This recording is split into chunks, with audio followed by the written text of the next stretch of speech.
এইবার শোনো, এটা হচ্ছে আমরা কি আলোচনা করছি, limiting factor for your cost, মানে মার্জিনাল কস্ট। এবার দেখো এখানে আমরা কি লিখেছি, সেলস পার ইউনিট। এগুলো 100 যেগুলো আছে এগুলো হচ্ছে আমার সেলস পার ইউনিটের ভ্যালু, 100, 150, 50, 120। Variable cost 50, 50, 20, 40। মাইনাস করলে কি পেয়ে যাব, সিপিইউ কন্ট্রিবিউশন পার ইউনিট 50, 100, 30, 80। ঠিক আছে। এইবার আমি বলছি যে প্রত্যেকের ক্ষেত্রে পার কেজি মানে মেটেরিয়াল, একটা ইউনিট মেটেরিয়াল বানাতে 2 কেজি মাল লাগে। এদের হচ্ছে কস্ট, এর তোমার রেট হচ্ছে 4 টাকা করে, এর 2 টাকা করে, 5 টাকা করে, তাহলে অবভিয়াসলি 4 × 2 8 টাকা।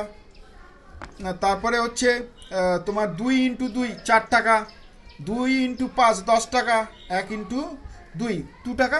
তার মানে এইবার এখানে হচ্ছে কস্ট, কিন্তু আমার লাগবে কি ফর্মুলাতে, contribution divided by material required per unit, মানে একটা ইউনিট বানাতে কত মেটেরিয়াল লাগে। আমি এক্ষুনি কি বললাম, প্রত্যেকের ক্ষেত্রে 2 কেজি করেই মাল লাগে। তাহলে এর কন্ট্রিবিউশন কত, 50, 50 ডিভাইডেড বাই 20, এর 100, 100 divided by 2, 30 divided by 2, 80 divided by 2। এবার আমি রেট পেয়ে যাচ্ছি 25, 50, 15 আর 40। তাহলে আমি কাকে র্যাঙ্কিং বেশি রাখবো, যার কম বা মেটেরিয়াল কম ঢুকিয়ে বেশি রিটার্ন আনছে। কম ঢুকিয়ে বেশি রিটার্ন কে আনছে, এ বাবাজি আনছে, তারপর এই বাবাজি আনছে, তারপর এই বাবাজি আনছে, তারপরে তাই জন্য র্যাঙ্কিং 1 এর, র্যাঙ্কিং 2 এর, র্যাঙ্কিং 3 এর, র্যাঙ্কিং 4 এর। এইবার মার্কেটে এদের ডিমান্ড আছে প্রোডাক্টের কত, 3000 ইউনিটের, 2000 ইউনিটের, 3000 ইউনিটের, আর এর 3000 ইউনিট। এগুলো হচ্ছে প্রোডাক্ট, প্রত্যেকটা লাইন অফ প্রোডাক্ট। এইবার জেনারেলি যদি এরা পুরো প্রোডাকশান করে, সবাই সবার মতন যদি প্রোডাকশান চালিয়ে যায়, তাহলে এর কত কেজি মাল লাগবে, 6000 কেজি। এর লাগবে কত, 4000 কেজি। এর লাগবে কত, 6000 কেজি। এরও লাগবে 6000। টোটাল যদি করে দাও তাহলে আমার 22000 কেজি মাল লাগে। কিন্তু আমার অ্যাভেলেবেল মেটেরিয়াল আছে গোডাউনে 16000 কেজি, তাই জন্য আমাকে লিমিটিং ফ্যাক্টর করতে হচ্ছে। এইবার আমাকে কি করতে হবে, allocation of resource. Allocation of resource কি করে করব, X, Y, Z and W, 4টে প্রোডাক্ট লাইন। এবার র্যাঙ্কিং কাকে হাইয়েস্ট রেখেছি, ওয়াইকে আগে লাগিয়েছি, তাহলে ওয়াইকে আগে দেবো ফার্স্ট প্রায়োরিটি। ওয়াই কত মাল বানায়, 2000 ডিমান্ড আছে মার্কেটে, তার মানে ও 4000 কেজি মাল আগে সরাও, কত থেকে, 16000, তার মানে পড়ে থাকবে 12000 কেজি। পরেরটার কে আছে, সেকেন্ড নম্বর ডাব্লু।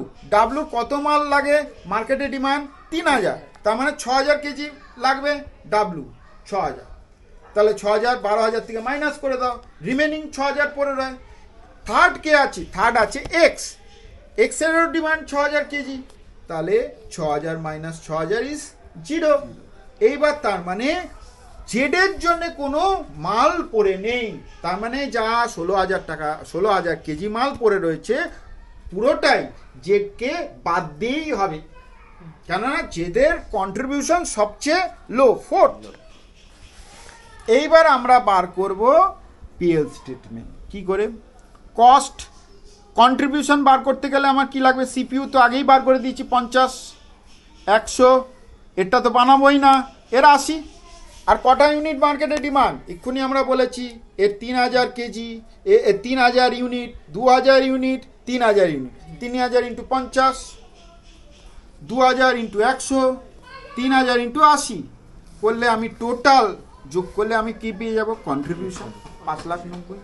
আর আমাকে অঙ্কে বলে দেবে ফিক্সড কস্ট কত, ফিক্সড কস্ট 5 লাখ টাকা, তাহলে contribution minus fixed cost is your profit.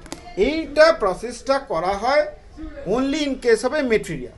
লেবারের ক্ষেত্রে যেটা আমি বলছিলাম পরের ক্লাসে বলবো, সেটা হচ্ছে CPU divided by labour hour taken per unit. Taken মানে একটা ইউনিট বানাতে কত ঘন্টা লাগে। জেনারেলি কি হবে, যেখানে কম ঘন্টা সময় লাগে সেখানেই কন্ট্রিবিউশন বা র্যাঙ্কিং তার বেশি হবে। ঠিক আছে, এই অবধি থাক।